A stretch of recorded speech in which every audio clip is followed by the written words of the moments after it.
আসসালামু আলাইকুম বন্ধুরা, আজকের ভিডিও বহুত একটা গুরুত্বপূর্ণ ভিডিও। আজকের ভিডিওতে আমরা লগে গেস্ট আসুন, যে গেস্ট হইল গিয়া গুয়াহাটি হাইকোর্টের একজন বিশিষ্ট আইনজীবী, যেন নাম হইল গিয়া অ্যাডভোকেট আবু ইউসুফ চৌধুরী স্যার। স্যারে আপনার তোরে আজকের ভিডিওতে ডিটেইলে ইউসিসির বিষয় লইয়া মাথা করবা। ইউসিসি হইল গিয়া ইউনিফর্ম সিভিল কোড, এমন একটা কানুন যেটা আসামও লাগু হইব। মের 26 তারিখ আসামের লেজিসলেটিভ অ্যাসেম্বলির ই বিলটা টেবল করা হইব। হিমন্ত বিশ্ব শর্মায় মিডিয়ার মাধ্যমে ঘোষণা করছেন। সো আমরা আসামের মানুষের লাগি জানা জরুরি যে ইউসিসি জিনিসটা কিতা, ইউনিফর্ম সিভিল কোড একটা জিনিস কিতা, এটা কানুন কিতা, আর এটা লাগু হওয়ার পরে আসামের মানুষের উপরে কিতা ইম্প্যাক্ট করবো, খাস করে আসামের মুসলিম সমাজের মানুষের উপরে কিতা ইম্প্যাক্ট করবো। এই ইউসিসির আন্ডারে কয়টা জিনিস আছে যেগুলা জিনিস আপনি তো জানা বহুত বেশি জরুরি, যেমন ইনহেরিটেন্স, অ্যাডপশন। সো আপনি যদি ভিডিওটা সম্পূর্ণ দেখুন, আমি আপনার তোর গ্যারেন্টির সাথে হইতে পারবো যে আপনার তোর ইউসিসি লইয়া কোনো ডাউট মাথাত রইতো না। আপনার ভিডিও এনজয় হলেন। ইউসিসি মানে ইউনিফর্ম সিভিল কোড, আমরা সবাই জানি। তথাপি আমি কইয়ার সার্বজনীন এক আইন, এই সার্বজনীন এক আইন, এই সিস্টেমটা আজকের নয়। আমরা সংবিধান যখন প্রথমে দেওয়া করা হয়েছে, সংবিধানও দুইটা পার্ট আছে। একটা পার্ট হইল কি ফান্ডামেন্টাল রাইটস, আর একটা হইল কি directive principle of state policy. সুতরাং ফান্ডামেন্টাল রাইটসটা ম্যান্ডেটরি করছে, যদি ভায়োলেশন হয় তাহলে এটার এগেইনস্টে রিলিফ দিছে। আমরা হাইকোর্ট দিতাম পারিয়ার, আমরা সুপ্রিম কোর্ট দিতাম পারিয়ার। আমরা ফান্ডামেন্টাল রাইটসটা ভায়োলেটেড হইলে, যেমন আর্টিকেল 21 হইন, আর্টিকেল 14, আর্টিকেল 13, আর্টিকেল 16 এগুলা ভায়োলেট হইলে আমরা এটা রিলিফের লাগি কোর্টে দিতাম পারি। কোর্টে এটা আমরা এই রিলিফটা দিয়া দে, রিট হিসাবে আমরা ডিরেকশন দিয়া দে, আমরা রিলিফ দিয়া দে। অন্যদিকে আছে directive principle of state policy, এটা বুঝার বিষয়। ডাইরেক্টিভ প্রিন্সিপাল স্টেট পলিসিটা হইল কি, যেমন আমি কই আর্টিকেল 44, 45, 46, 47, 48 এরকম আর্টিকেল আছে, যেটা কোর্ট দ্বারা মানে আমরা উপরে কোর্টে কোনো রিলিফ দিতে ডাইরেক্টলি পারে না। হাউএভার কোর্টে স্টেট ডিরেকশন দিছে, তুমি তার এটা লইয়া স্টেট ওর ওয়েলফেয়ার হিসাবে তুমি তার আগ বাড়াও, যেটার মধ্যে আর্টিকেল 44 দেখবো স্কুল কনসার্নিং বিষয় ওই লোক ডাইরেক্টিভ প্রিন্সিপাল দেখবো ইউসিসি যে ইউনিফর্ম সিভিল কোড সর্বদেশ এক আইন হইতো, এটা ও আর্টিকেল 44 দ্বারা দিয়ে হয়েছে। যার কারণে স্বাধীনতার ফোর থাকি কোর্টও মাল্টিপল টাইমসও পিআইএল সাবমিট করা হয়েছে, কিন্তু সুপ্রিম কোর্টে ডাইরেক্টলি এটার উপরে কোনো জাজমেন্ট দেয় না। ও আলটিমেটলি ঠেলি দেয় এটা স্টেট লেজিসলেচার অথবা কান্ট্রির লেজিসলেশনে, তারা ওটা আলোচনা করিয়া ওটা কিরকম আনা যায় ওটা দেখ। এটার পজিটিভিটিও আছে, নেগেটিভিটিও আছে। যে হিসাবে গভর্নমেন্টে পজিটিভিটিটা আমরা দেখার যে এটা হইলে কিতা হইব, এক দেশ এক আইন সবার হইব, আর না হইলে আমরা দেখি আর যে কিতা সিচুয়েশন হয়, এটাও আমি যাইবো এটাও ডিসকাস করার। প্রথমে দেখুন, গভর্নমেন্টে এটা করার পিছনে যে উদ্দেশ্যটা নিহিত আছে, নো ডাউট একটা গুড উদ্দেশ্য আছে লিখিত হিসাবে, কিন্তু আমরা তো দেখতে লাগবো না নি গভর্নমেন্টের আদার অ্যাক্টিভিটিস এর লগে রিলেটেড হইয়া গভর্নমেন্টে আমরার প্রতি এটা পজিটিভলি করবো না নেগেটিভলি করবো। যেমন আমি একটা কথা এক্সাম্পল হই, ইউসিসি আজকে আসামও 3 নম্বর স্টেট, যে স্টেটও ইমপ্লিমেন্ট করতে যায়। এর আগে গোয়াত করছে, এর আগে উত্তরাখণ্ড করছে, আর এখন করে আসামও। গোয়া এবং উত্তরাখণ্ড দেখা যায়, গোয়াত দেখা যায় স্পেশাল কমিউনিটি ওখানে ইউসিসি ডেফিনিশন থেকে আলাদা করে লিখছে। ইউনিফর্ম সিভিল কোডের যে সংজ্ঞা দেয়, এই সংজ্ঞা দেওয়ার পরে এই সংজ্ঞার মাঝে কি কি ইনক্লুড আছে, যখন সংজ্ঞাটাকে খেয়ে ছাড়ি দিব তখন আর এই সংজ্ঞা থাকে না। আমি খবর নিলাম জিওরি কেন গোয়াত তারা কিতা করছে, তারা এই পর্তুগিজ ল একটা আছে, এই পর্তুগিজ লর আন্ডারে যেটা এক্সক্লুশন করছে, সেই এক্সক্লুশন হিন্দু সমাজও হারাই দিছে। কিন্তু মুসলমানের ক্ষেত্রে ইউসিসি অ্যাপ্লিকেবল, মুসলমানের ইনহেরিটেন্সের ক্ষেত্রে অ্যাপ্লিকেবল, মুসলমানের ম্যারেজের ক্ষেত্রে অ্যাপ্লিকেবল, কিন্তু এই জায়গায় দেখা যায় খ্রিস্টানরা এক্সক্লুডেড আছে, হিন্দুরা এক্সক্লুড আছে। হিন্দুরার কাস্টমারি ল হিসাবে আইজও ম্যারেজ এলাও আছে গোয়াত। তাহলে আমি এখন প্রশ্ন করতাম চাই, তাহলে ইউসিসি কোন জায়গা তৈরি? ইউসিসির যদি সত্য ডেফিনিশন হইয়া থাকে, তাহলে এই এক্সক্লুশন কেবল হিন্দুর ক্ষেত্রে হয়, কেবল খ্রিস্টানের ক্ষেত্রে হয়, কেবল 750 ধরনের ট্রাইবাল মানুষের ক্ষেত্রে ইউসিসি এক্সক্লুডেড, আর কেবল মুসলমানের ক্ষেত্রে এক্সক্লুডেড। এখান থেকে আমরা ইন্টেনশনটা বুঝতে দেরি হয় না যে এই ইউসিসিটা হার ব্যাপারে আইছে। এটা যে কোনো একটা মানুষের যদি ভালোভাবে চিন্তা করে তাহলে এটা বুঝতে পারবো যে ইউসিসিটা আর আমি ইম্পার্শিয়ালি, যারা হিন্দু মানুষ আছেন হুন্ত্রা ইম্পার্শিয়ালি চিন্তা করবা যে ইউসিসিটা যদি হয় তাহলে সার্বজনীন সবল লাগে হইতো, এটা পার্টিকুলার কমিউনিটিতে তুমি এক্সক্লুড করে দিলে, again you are demanding that is the definition of UCC, that is not possible. এটা তো কোনো অবস্থায় পসিবল হইতেও পারে না। ইউসিসি আইন আপনারা উত্তরাখণ্ড, জমিয়তে উলামায়ে হিন্দ উত্তরাখণ্ড এবং আমার অল ইন্ডিয়া মুসলিম পার্সোনাল বোর্ডও মোর দেন 10টার উপরে পিআইএল ওখানে পেন্ডিং আছে। যে পিআইএল এর মাঝে সুপ্রিম কোর্টে স্টে দিছে না, এখানের মুসলমানে বিয়া করতে, এখন দেখুন আমি কিতালে মুসলমানের বিয়াটা আজকে হেমন্ত বিশ্ব শর্মায় যে আইনটা আনতরা এখানেও আমরা অবজেকশন ও ক্ষেত্রে আছে, ইনহেরিটেন্সের ক্ষেত্রে, ম্যারিজের ক্ষেত্রে, ইনহেরিটেন্সের ক্ষেত্রে ও কথা কিতার লাগে আমি কইয়ার দেখুন ইনহেরিটেন্স একটা আপনারা ইনহেরিটেন্সর যে ভার্স কোরআন শরীফ 4 নম্বর ভার্স 4 নম্বর সূরা সূরা নিসার মাঝে 11 12 13 14 15 16 ওরকম আয়াত আপনারা পড়িয়া চাইবা ইভেন তোর যে বেসিক যে যেগুলা আইছে অর্থ যেগুলা আইছে অর্থটারে মিসইন্টারপ্রিট করিয়া এটারে সমাজে দিয়ে করা হয়। আর নাই আমি যে সামান্য পড়িছি সাবজেক্ট টু কারেকশন আপনারা দেখতে পারেন, আমি ওখানে দেখছি বাইরে দিছে মুসলমানে 2:1, বাইরে 2 অংশ পাইব, বইনে 1 অংশ পাইব। এই বইনে জামাইয়ের বাড়িতে গিয়া জামাইয়ের প্রপার্টিতে আরো অংশ পার, ইয়ে তার ছেলেমেয়ের প্রপার্টিতে আরো অংশ পার বইনে, বাইয়া খানো পার মাত্র 2 অংশ পার, বইনে বাইরে বেশি পার। ইসলামিক কিন্তু সুন্দরভাবে এটা ডিফাইন করে দিছে। যারা ইউসিসি ক্ষেত্রে ইনহেরিট জানতে চাইছে আমি তারারে রিকোয়েস্ট করবো আপনারা কোরআনটা পড়ো, না পড়িয়া এরকম বখর নিছি না কমেন্ট করবা। কোরআন শরীফে একটা বাইরে বনির রেসপন্সিবিলিটি লইতে দিছে, বইনের কোনো রেসপন্সিবিলিটি নাই, তাই বিয়া তাই খামাই সব জিনিস বাইরে করতো, যার কারণে বাইরে মানে বাইরে 2:1 বইনে দিছে। এই বইনে বাইরে ডাবল ফার জামাইয়ের অংশ থাকি গিয়া প্রপার্টি ফার 1/4 অথবা 1/6, এরপরে এদিকে ফার 4 অংশ থাকি প্রপার্টি ফার। সুতরাং শরীয়তে কোন জায়গায় বেটিং করে প্রপার্টি থেকে হ্যারাসমেন্ট করলো যে তুমি তার ইউসিসি আনিয়া লাগু করিয়া বেটিং করে আবার মানে কম দেয় তোমাদের ইউসিসি যেটা লাগু করতে চারা এটাই আমরা মুসলিম সমাজের বেটিং তোর প্রপার্টি থেকে কমার, এটা বাড়ান না। এই ক্যালকুলেশন যদি আপনারা হাসার লোক করতে চান তাহলে এটা দেখবা এটা কমার। সুতরাং এই যে ডিরেকশন আমরা শরীয়তে দিছে এটা কোডিফাইড লতে এটা ইয়ে করা হয়েছে মুসলিম পার্সোনাল ল, যেটা কোডিফাইড ল। এই মুসলিম পার্সোনাল ল মতে আজ পর্যন্ত চলিয়ার, আর এটা দেশে যদি আইন বানায়ও তথাপি মুসলমানে মানতা নাই কোনোদিন, ইভেন আমিও মানতাম না। কারণ যেন ডিরেকশন কোরআন থেকে আইছে, যেন পার্সোনাল ল কোরআন থেকে আনছে, এই ল দুনিয়ার কোনো আইনে ফাটত নাই, আর এটা কোনো মুসলমান সমাজে মানতা নাই। সুতরাং HBS এর আমার হেমন্ত বিশ্ব শর্মা যে প্রচেষ্টা এটা হইল গিয়ে একটা জাস্ট একটা স্টান্টিং নিউজের বিয়ে ফাইবার লাগে, এটা কোনো প্র্যাকটিক্যাল সত্যতা আমি এটা কোনো কিছু পাইছি না।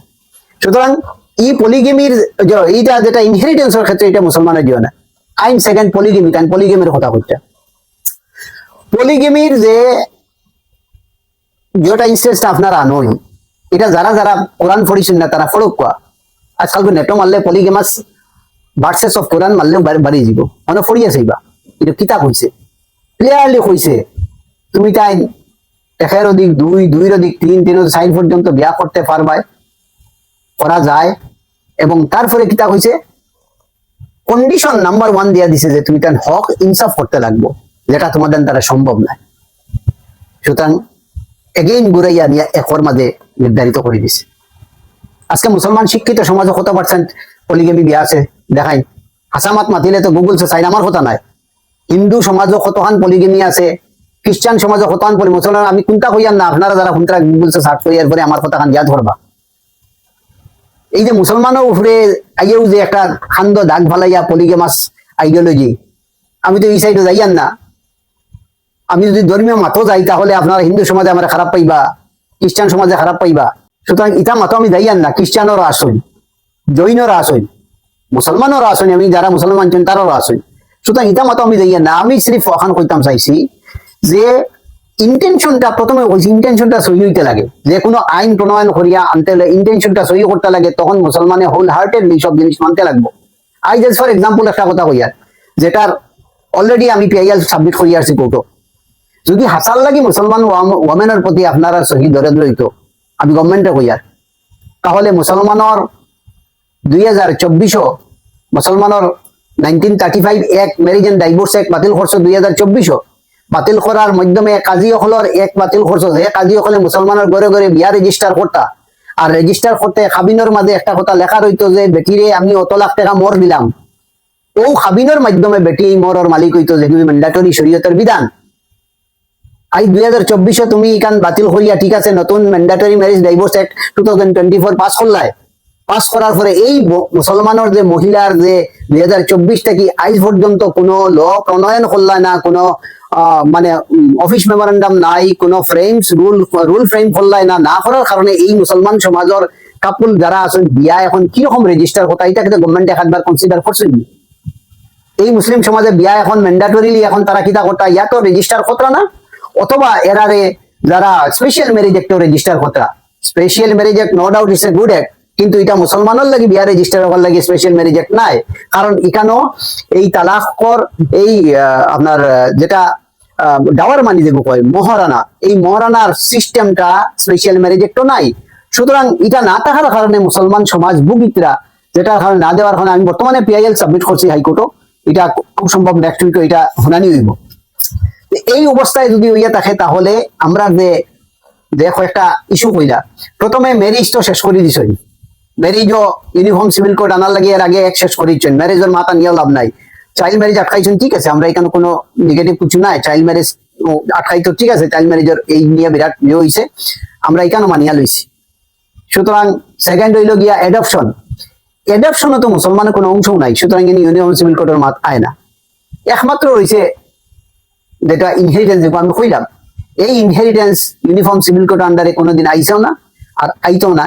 বিশেষ করে বিভিন্ন ধর্মর যে তারা ধার্মিক যে তারা রিচুয়ালস যেগুলো আছে, এই রিচুয়ালসও যেরকম এক্সেপশন দিছে, আমি হেমন্ত বিশ্ব শর্মা গভর্নমেন্টরে আমি ওটাও রিকোয়েস্ট করবো যে এই যে আইনটারে যেরকম এক্সক্লুশন বিভিন্ন ধরনের হিন্দু সমাজরে বিভিন্ন ধরনের জোরে এক্সক্লুশন দেওয়া হয়েছে, এটা এক্সক্লুশন দিয়া বাকি কিনে করতে মুসলমান সমাজের কোনো অসুবিধা নাই। ইউসিসির নামে যদি অন্য কিছু করেন গভর্নমেন্টে করতে পারত, কিন্তু মুসলমানের বেসিক যে সাবজেক্ট গুলা আছে এই সাবজেক্ট গুলা কাজ করিয়ে যেটা কোরআনিক ল কাজ করে কোনোদিন কোনো মুসলমানে মানছে না, আমরাও মানতাম। এখন আইয়াছা সুপ্রিম কোর্টে যখন কয়েকটা জাজমেন্ট দিছে এটার ব্যাপারে, এই জাজমেন্টর লাস্ট জাজমেন্ট যেমন আর আমরা দেখো দিছে 2017 লাস্ট জাজমেন্ট দিয়ে হয়েছে সায়রা বানুর কেসও 2017, এই সায়রা বানুর কেসও 2017 যে ম্যারেজ সংক্রান্ত যে ইনস্ট্যান্ট ট্রিপল তালাকের ব্যাপার যেটা মাতিছে, এটা মাতিও সুপ্রিম কোর্টে এটা ইউসিসির একটা মানে পার্ট হিসাবে এটা কনসিডার করছে। এর আগে দেখা যায় 2003 জন বেল্লা মেতন কেসও 2003 সুপ্রিম কোর্টে সেকশন 118 ইন্ডিয়ান সাকসেশন একটা আনকনস্টিটিউশনাল হইয়া এটাও বাতিল করছে। বাতিল করার পিছনে তার কারণ হয়েছে গিয়া এটা খ্রিস্টান কমিউনিটি এটা এফেক্ট করছে। তার মানে আরো কয়েকটা জাজমেন্ট আছে, লিলি থমাসের জাজমেন্ট আছে, সারিয়া মুদগাল জাজমেন্ট আছে। এই জাজমেন্ট গুলো সুপ্রিম কোর্টে সবসময় ইউসিসিটারে অ্যাপ্লিকেবল করার লাগি একটা মানে সহজ সরল ভাবে যারা ইন্টেলেকচুয়ালস আছেন, যারা মানে স্কলার আছেন, তার লগে আলোচনা করিয়া লেজিসলেশনটা করার কথা কোয়া হয়েছে। এখন আসাম গভর্নমেন্টে যে হিসাবে সাডেনলি আইয়া কইলা যে এটা করে দিব এবং এটা খতরা, আমি তো ওটা ভয় লাগে যে মুসলিম ম্যারেজ এক জেলা 2024 করি আজ পর্যন্ত মুসলমান পেন্ডিং রাখছেন, মুসলমান কোনো সমাধান দিত না। খাইল এরকম একটা আইন করার পরে আবার এরকম মানুষের পেন্ডিং রাখিয়া মুসলমানের লাগে একটা বিরাট সমস্যা যোগ করা হয়। আমার আগের ডিসকাশন হিসাবে যে সমস্যাগুলো ডিসকাসের লগে এখন সবচেয়ে বড় সমস্যা আমরা চোখের সামনে আইছে, এখন মুসলমান সমাজের করণীয় কি? এই অবস্থায় যদি এটা যদি লাগু হয়ে যায় তাহলে মুসলমানের কিতা হবে?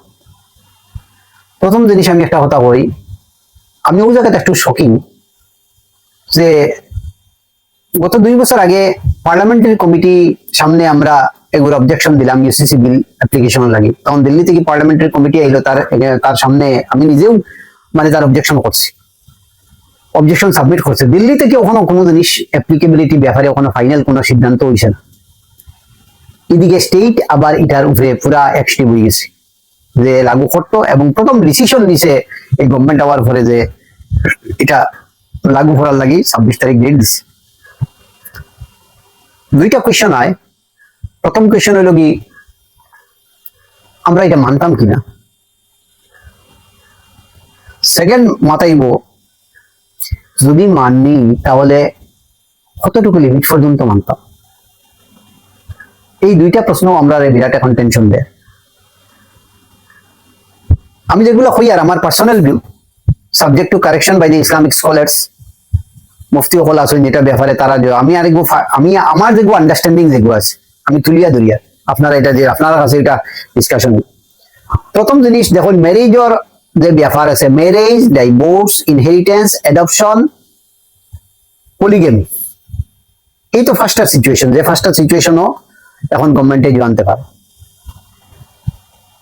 ম্যারেজ অলরেডি শেষ, ডাইভোর্সও শেষ, কারণ যেহেতু আইন বানিয়ে গেছে কি যে করছেন এই দুটা শেষ শেষ করে লইছে। রইল এদিকে অ্যাডপশনও মুসলমানও নাই, কোনো বিধানও নাই অ্যাডপশনের ব্যাপারে। পলিগেমি রইল আর ইনহেরিটেন্স রইল।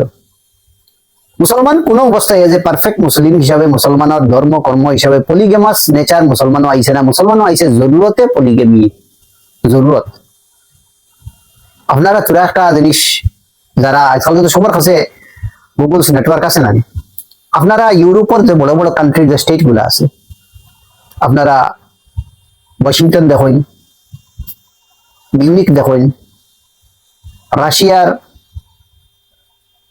রাশিয়া দেখো কোয়া, এরপরে আপনারা লন্ডন দেখেন, সার্চ করে চাইবা যে ratio of women and main.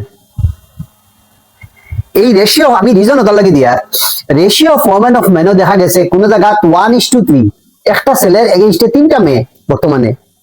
আমরা হিন্দুস্তানি এরকম নাই, লাকি এনাফ যেট উই আর নাও ইকুয়াল।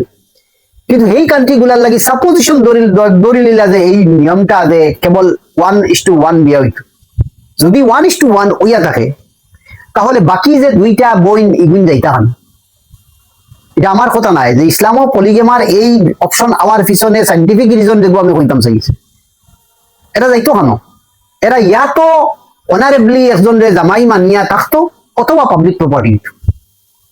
ইসলামে পাবলিক প্রপার্টি অ্যালাউ করছে না, সুতরাং এই হিসাবে এই আয়াতের অপশন অন হয়েছে। আমি যে সামান্য পড়েছি যে বুঝ পাইছি, বাকি আপনারা চিন্তা করবা, এটা গ্লোবালি দেখবা, খালি ইন্ডিয়া দেখবা না। ইন্ডিয়ার তো আগে থাকি ফর্টিসাইড হওয়ার পরে বাচ্চান্তরে মারা যাবার যে ওষুধ দে, এই 500 গেম পলিসি দেখবো আপনারা চাইবা মধ্যপ্রদেশ এবং 500 মানে স্পেন্ড 500 এন্ড সেভ 5000, এই স্কিম চলতে আসলো ইন্ডিয়ার মাঝে। এই স্পেন্ড 500 এন্ড সেভ 5000 এ লক্ষ লক্ষ কোটি কোটি মেয়েরা মার ফেটো মারা হচ্ছে, যার কারণে আইজ ইন্ডিয়ার ইকুয়াল হয়েছে কি মানে ছেলের সংখ্যা বেশি। এই সংখ্যা ওয়ার্ল্ডও কিন্তু নাই। আমরা খালি ছোট চৌকে বাসার ফাঁকিয়ে গেলাম, বাসার ভিতরে এলে সেই গেলাম নাই, গ্লোবালি ইম্প্যাক্ট চাই না। এই পলিগেমির এই আয়াতটা আওয়ার ফিচার অফিসে আপনারা তো ক্রিটিসাইজ করতে পারেন, আমি করবো, কিন্তু রিজন দিছে হইয়ার আপনারা দেখো একবার এই পলিগেমির আয়াত আওয়ার ফিচার এই রিজনটা কিতার লাগিয়ে দিছে। আমি একটা আমার একজন বন্ধু লন্ডন তখন তাই না আমার এই ডাটা দিচ্ছে যে লন্ডনে ওরকম কিছু এরিয়া আছে যে এরিয়া মোর দেন 3টা 1:3 1:2 এরকম মেয়া হল আসুন। সুতরাং হেও ডাবল বিয়া করছে। এরা কিছু দেশ আছে আপনারা চাইবা নেটো পাইবা, আমার কাছেও ডাটা আছে যে দেশগুলা আইন প্রণয়ন করে ডাবল বিয়া করার কিতার লাগি করা, বিকজ এই মেয়েগুলো যাইতো কেন কালু আজকে চিন্তা করিলাম নাই, আজ থেকে কয়েকশো বছর আগর চিন্তা করবো, কয়েকশো বছর পরের চিন্তা করবো। এনিওয়ে আমি কেন যাইয়া নাম কিতার লাগি পলিগেমাস যেটা ইয়া একটা আপনাদের দেও কথা আমি ওটার লাগি আইছি পলিগেমি ইসলামও আইছে। This is the reason, only under special circumstances, polygamy not a normal circumstance, এটা আয়াতটা পড়লে বুঝাইবা। সুতরাং পলিগেমিও গেল ইকানো এই ডিরেকশন যেটা দেওয়া হয়েছে এই ডিরেকশন হিসাবে পলিগেমি মুসলমান অ্যালাউড। আর ইনহেরিটেন্সের ক্ষেত্রে যেটা আমি কইলাম, ইনহেরিটেন্স কোনো অবস্থায় এটা আইজও কইয়া ইনহেরিটেন্স কোনো অবস্থায় কোনো মুসলিম সমাজে ইনহেরিটেন্স অ্যাকসেপ্ট করে নিত না। কারণ দি মোমেন্ট ইনহেরিটেন্স অ্যাকসেপ্ট করবো মুসলমানে, এই মোমেন্ট মুসলমানের মেয়েরা সম্পত্তিটা কি বেদখল হইব আরো বেশি। আমি তোরা আগে আমার ভিডিও যে ক্যালকুলেশনটা দিলাম, কারণ একটা মেয়ে মুসলিম মেয়ে 3 জায়গা পায়, বাফর করো, জামাইর করো, ফুয়ার করো, আর ছেলে কেবল তার গরো পায়। এখন মেয়েরা যখন 50% আনি জো করবায়, এই 50% আনার পরে এই একমতে তাই আর জামাইর গরো পাইতো না, তাই আর ফুয়ার গরো পাইতো না, সি উইল বি ইনসিকিউর। এই ইনসিকিউরিটি বাঁচবার লাগি এটা মুসলমান সমাজে মুসলমান মহিলারা কোনোদিন জো করতো না। সুতরাং আমার টু কনক্লুড, আমার মতে যে ইউসিসির যে ভুল বাজাইয়া যে সিএমএ দেখবো আইসই এগুলো ইউসিসি অতটুকু দিও নাই, অলরেডি ইউসিসির কাম শেষ। কেবল একটা জিনিস আছে যেগুলো দিয়া আরো বড় মান্যতা কি অমান্যতা বেশি হইব সমগ্র দেশে। আমি দিনাই মুসলিম পার্সোনাল বোর্ড এখানে জানাই দিছে, আমার যে কথাটা মুসলিম পার্সোনাল বোর্ডের সেম কথা। মানে ইনহেরিটেন্স কোনো অবস্থায় মুসলমানে সহ্য করতে পারতো না, মুসলমান মহিলার প্রতি ইনজাস্টিস হইব। যেরকম বর্তমানে বিয়ার কোনো আইন না বানাইয়া মুসলমান মহিলার প্রতি তার আর যে মহারানার অধিকারটাতে বঞ্চিত করিয়া 2 বছর থেকে রাখছে, সেই অবস্থা এখন আবার হইব। সুতরাং একদিকে কইতা মুসলমান মহিলার লাগি আমরা বিরাট মানে চিন্তিত, আর আরেকদিকে মুসলমান মহিলারে একের পর এক বঞ্চিত করা হয়। ও জিনিসটাও আমরা কনসার্নিং বিষয়। এই হিসাবে ইউসিসি এখন আমার সাজেশন হইল কি মুসলমানে গভর্নমেন্টের আইন মানিয়া চলা আমরা দরকার, নো ডাউট। যতটুকু আমরা পার্সোনাল আইন, যে আইন সংবিধানের 25-26 ধারা মতে আমরা সংবিধানে দিছে যে আমরা পার্সোনাল ল মতে মানিয়া চলার লাগে।